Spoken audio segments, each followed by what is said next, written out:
Bon, salut à tous, bienvenue dans ce nouvel épisode numéro 56. Alors épisode un peu spécial parce que cet épisode 56, en fait, il va signer la fin des travaux de l'aménagement de la partie habitable. Voilà. Comme vous pouvez le voir rapidement là, mais vous allez le voir en vidéo de toute façon. Bah voilà, l'aménagement intérieur de la partie vie est terminé, quasiment. Il me reste que quelques bricoles à faire, comme une moustiquaire là, de ce côté-là.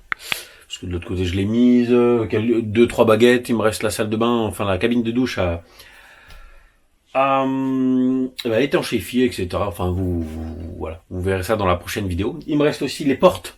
Portes de la salle de bain et portes des toilettes. Alors je savais pas, c'était un gros casse-tête pour moi.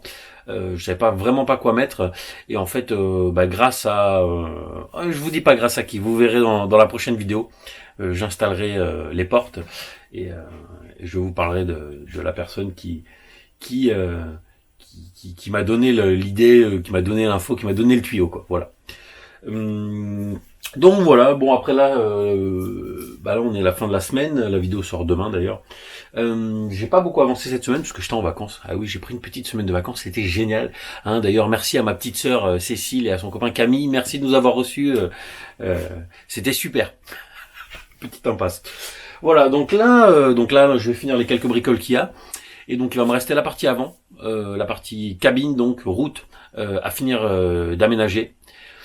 Et après, j'ai quelques aménagements à faire dans les soutes, notamment le caisson des batteries, etc. J'ai quelques petites modifications à faire dans les soutes. Et puis après, donc je vais vous sortir. Il va y avoir quelques vidéos avant la vidéo de la peinture parce qu'il va falloir que j'attaque la peinture aussi du car, hein, donc toute la préparation, etc. de la carrosserie. Il faudra que je vous reparle aussi prochainement du pneu. Hein. On me demande à chaque nouvelle vidéo, on me demande alors le pneu. Ah bah, vous allez avoir la réponse bientôt.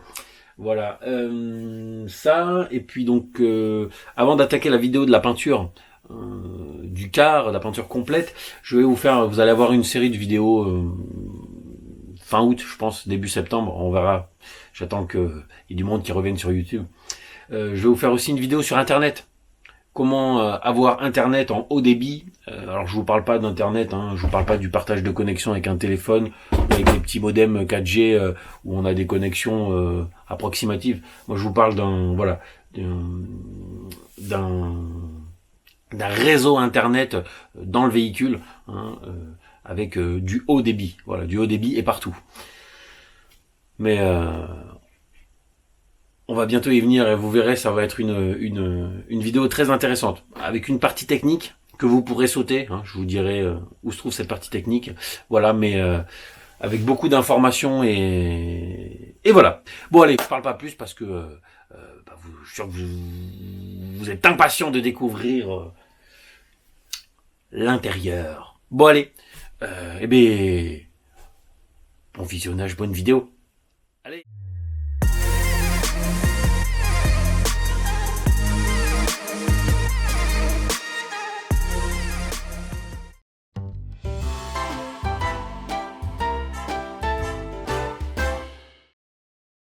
Bon, alors maintenant, hein, comme je suis has-been et que j'aime bien le lambris, que j'en mets partout, c'est là. Je fais suite à un commentaire que... Attendez, je pose ça. C'est lourd. Hop. Voilà. Pardon pour les oreilles. Donc, je dis ça parce que je fais suite à un commentaire que j'ai reçu. Quelqu'un peut-être un peu coincé d'esprit et autres, je sais pas. Qui me dit, ouais, c'est quoi cette mode à la con, là, que tout le monde, tous ceux qui aménagent, ils mettent du lambris. Tu vois, c'est, à ton avis, pourquoi les gens qui aménagent, ils utilisent beaucoup de lambris? Bah, déjà parce que le bois, c'est joli. Et puis, juste, parce que le lambris, c'est léger. C'est léger. Et dans un véhicule, il faut faire attention au poids. On peut pas, tu vois, je vais pas mettre des briques, hein. Voilà. Donc écoute, je sais pas, enfin réfléchis, puis si ça has-been, je sais pas, ouais, c'était la mode dans les années 80, ça revient à la mode, hein, comme certaines fringues d'ailleurs. Voilà. Non, mais au-delà de la mode, je crois vraiment que c'est parce que c'est un matériau, le bois, c'est un matériau vraiment sympa. C'est joli, on peut en faire plein de choses, ça se travaille facilement, et surtout c'est léger le lambris. Bon allez. Ah là là. Du coup, je vais faire. Donc j'ai découpé mes lattes de lambris, je vais faire ce mur-là. parce que celui-là, je voulais le peindre à la base. Mais en fait, comme il y a la fibre, déjà, j'ai pas envie de poncer la fibre, parce que ça gratte. Et puis parce que j'ai envie de mettre en bois, voilà, c'est tout, c'est comme ça. Allez, j'attaque. Oh Bernard, t'as vu? Julien, il a mis du bois partout, hein. Ouais, c'est un peu, on dirait Pépé, il l'avait mis dans la maison partout. Ah, c'est Babine, hein. C'est Babine. Allez, viens, on va faire dodo tous les deux. Puis un mot gros lapine. Lately nothing goes in my direction. Lately nothing's coming my way. Keep drowning every bit of my devotion. Sinking deeper every day. And lately I am missing my reflection. And every muddy puddle on the pavement. Driving every thought into distortion. Vous n'avez pas montré pour le lino. J'ai réussi à faire correspondre à quasiment parfaitement la jonction là. Vous voyez, avec les couleurs de latte. Bon là c'est un peu différent mais c'est dans les gris. Là c'est foncé. Ouais voilà, ça correspond à peu près quoi. Voilà. Donc du coup maintenant, hop, avec le petit seuil en inox, comme ça va faire tout beau tout propre. Tout beau tout propre, tout beau tout propre. Bon allez. Hop. Je vais vous mettre au fond là-bas. Vous êtes punis, je vous mets au coin. Hein, là. Vous verrez tout d'ici. Parce que vous n'avez pas été sage. Ah. Voilà, vous allez voir. Ouais, c'est bon. Allez. I promise it could happen any day now. And soon enough I'll also see the light. Get a little glimpse of my emotions. Allez. Voilà, c'est bon. Porte-mis là. Et au niveau de la salle de bain. Bon, allez, pause. Bon, là, je suis en train de faire l'escalier pour le lit. Donc, les normes à respecter, hein, toujours, je le redis, c'est quand il y a des escaliers, j'en avais parlé la dernière fois, mais, les normes, c'est toutes les marches ou les escaliers pour monter dans un lit qui est en hauteur, il y a des normes à respecter. Par exemple, il faut qu'elle fasse 250 mm de large, c'est-à-dire 25 cm de large, hein, minimum. Et entre chaque marche, il faut qu'il y ait entre 20 et 25 cm maximum. Donc, on ne peut pas faire une marche ici, une autre marche là, une autre juste au-dessus, quoi. Il faut qu'elle soit équidistante, c'est-à-dire à la même distance, à plus ou moins 12 mm.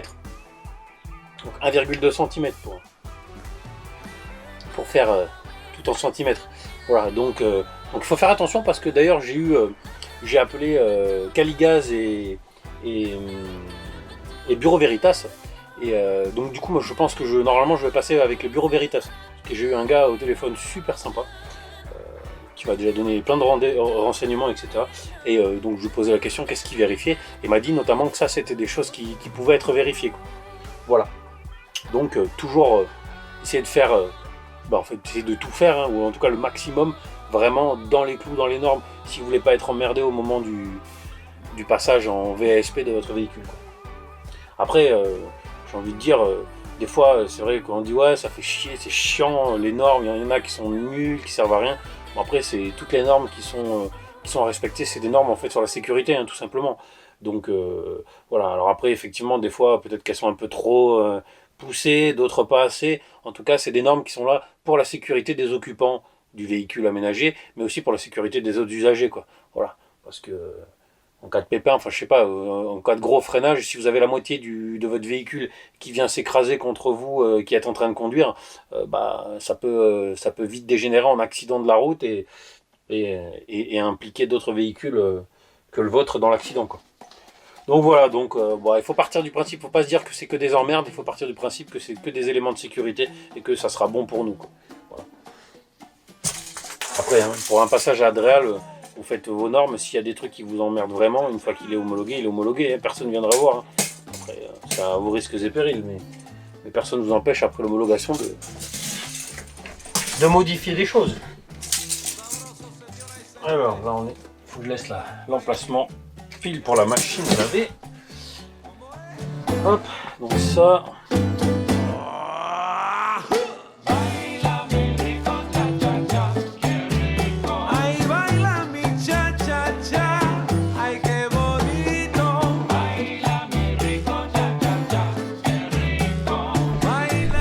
Tadam, tadam, tadam, tadam. Voilà.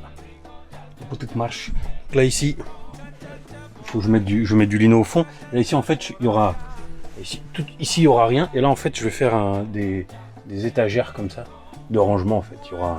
Ça fera comme un U d'étagères à l'intérieur. On pourra, là il y aura un petit espace libre quand même pour accéder. Parce que sinon si je fais des étagères directes ça va être trop profond. J'ai peur que je ne puisse pas accéder et attraper les choses au fond. Du coup je vais faire un léger petit décalage comme ça. Et ici là, ici même, ça sera l'emplacement pour la machine à laver. Voilà, donc derrière là, derrière il y aura l'évacuation de l'eau au fond et l'arrivée d'eau, parce que, tadam, regardez, ici c'est le meuble de salle de bain là. Voilà, vous voyez, et hop, juste là derrière, alors je vais peut-être un peu vite. Je sais pas, en fait c'est compliqué, je sais pas comment mettre la caméra. Donc là, vous voyez, il y a le meuble de salle de bain, et là, ici c'est l'emplacement pour la... Je vois pas, là c'est l'emplacement pour la machine. Du coup je vais me reprendre sur l'évacuation de l'évier qu'il y a dessous et l'arrivée d'eau aussi de l'évier. Voilà. Et je vais me repiquer, alors je sais pas encore, sur l'eau froide et sur l'eau chaude je pense, sur les deux, avec un petit thermostat, enfin avec un petit thermostatique, un robinet thermostatique. Comme ça en fait je réglerai ce robinet, par exemple si je règle à 30 degrés, ben, la machine sera à 30 degrés, si je règle à 50, ça sera 50. En fait c'est moi qui choisirai la température de l'eau chaude sans passer par les programmes de la machine, quoi. Voilà, la machine ne chauffera pas l'eau. Peut-être à la rigueur en été, je vais voir. Il faut voir en été quand il y aura plein soleil, si la machine elle peut tourner et chauffer à 40 par exemple sans problème, quoi, sans bouffer trop d'énergie. Voilà, bon allez. Je fais une petite pause, hop, et je vous reprends après. Bon, là il est 8h du mat, je suis chaud. Pour finir, voilà, là, concrètement la fin de l'aménagement, en tout cas de l'arrière, se précise, bon même de l'avant, hein, du car j'ai envie de dire. Bon là, vous voyez, c'est un sacré chantier, parce que du coup, j'ai tout ramené sur l'avant du car, comme partout, comme je suis en train de finir l'arrière. Donc là, j'ai commencé, hein, je suis en train de faire la fin, de mettre les baguettes d'angle, là, comme ça, hop, partout. Là, je vais découper les prochaines, qui vont venir ici, ici, là, ici, enfin bref, je suis en train de découper. Après, je vais découper les quarts de rond qui vont venir finir en haut, comme ça, là, hop, là, etc. Ici, enfin voilà, après je vais finir de mettre mes baguettes au plafond, là, là, et concrètement, ah si, il me reste aussi les contours des... Là voilà, je vais découper ma petite planche qui va venir ici, là, qui me manquait. Et puis je vais venir faire le contour avec les baguettes d'angle, pareil. Tout autour là, hop. Et voilà, et donc voilà, là normalement il est 8h, à midi j'ai fini quoi. Voilà, donc là je vais attaquer les découpes. Et puis voilà, et concrètement, bah là j'aurai... j'approche de la fin quoi, je suis super excité du coup. Parce que là ça a vraiment la gueule d'un camping-car quoi. Alors il me reste qu'une seule chose à faire, à l'arrière, c'est la salle de bain.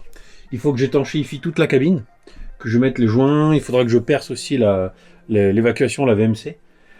Je fixe mon meuble. Il faut que je finisse de tirer d'abord les... on voit rien. Il faut que je finisse de tirer derrière le meuble, il faut que je perce pour avoir l'évacuation de la machine à laver qui sort en dessous avec l'arrivée d'eau, mais ça je vous l'ai déjà dit, je crois. Que je fixe le meuble, que je fixe le miroir, que j'installe la lumière, que j'ai pas encore, donc j'y reviendrai peut-être un peu après. Et voilà, et que je finisse le contour des fenêtres, les baguettes. Bon voilà, il me reste quelques bricoles quoi, à faire dans la salle de bain. Mais ça sera tout au niveau du sol, des parois, des cloisons, des lits, tout est bon quoi. Il me reste aussi, voilà, la petite bande en bois qui va venir là, le petit bandeau. Enfin c'est que des petits trucs comme ça quoi. Le contour de la fenêtre des toilettes. Là il faut que je finisse aussi le contour de la fenêtre des lits des enfants. Enfin voilà, c'est que vraiment des petites bricoles quoi. Donc là, normalement 1 ou 2 jours de boulot. Quand vous allez voir cette vidéo, normalement ça devrait être fini. Voilà. Donc je m'y mets, hein.